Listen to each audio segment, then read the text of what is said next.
Half of the book, A Place Inside of Me by Zetta Elliott. I would like to take a second to reflect on the fact that nowhere in the book, A Place Inside of Me, are there vulgar, obscene, or explicit depictions, and that just because all of us have different experiences and backgrounds doesn't make something worth censoring or taking out of classrooms. In fact, it should be just the opposite, because students should be exposed to different cultures and backgrounds early on in order to foster understanding and build connections with classmates. We cannot continue to deny the perspectives of minorities simply because we cannot relate and have not experienced these events ourselves. There are children as young or younger than 6 that have been through, been affected by, or witnessed the hatred in this country. And this book provides a way for them and their peers to understand and come to terms with it in a book meant for children. We are certainly foolish if we really believe that by removing a book from a school's library, it will dampen a child's curiosity. The author, Zetta Elliott, writes, "Sometimes the students themselves need to remind adults that the purpose of education is to invite, not prevent, the curiosity that can sometimes cause discomfort." I'm 17 years old, and I shouldn't have to stand up here on a Tuesday night pleading for books in schools against adults that are acting like children.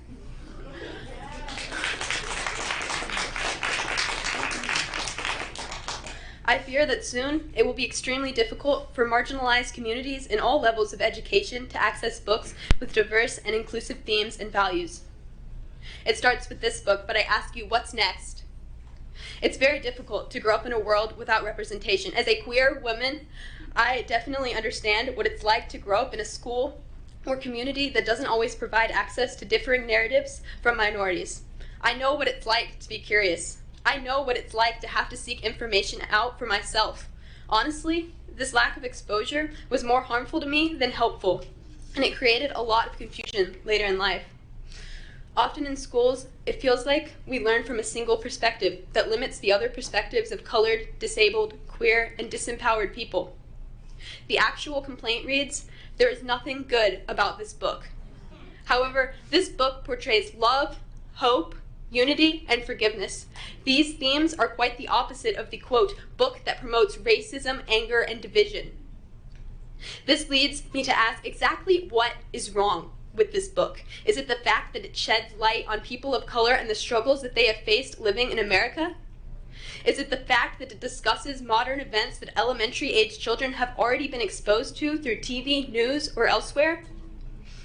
Is it the fact that the book mentions the Black Lives Matter movement, a movement that gives hope and spreads love to a minority within our country and is certainly not a known terrorist organization as the complaint filer refers to it? With that said, I ask you to reflect on how exactly a book about unity, kindness, acceptance, and personal growth is in any way bad or promoting division. If we have reached a point in society where the mere mention of conflict or difference in schools is viewed as political, we have much bigger problems in this community than a children's book in a library.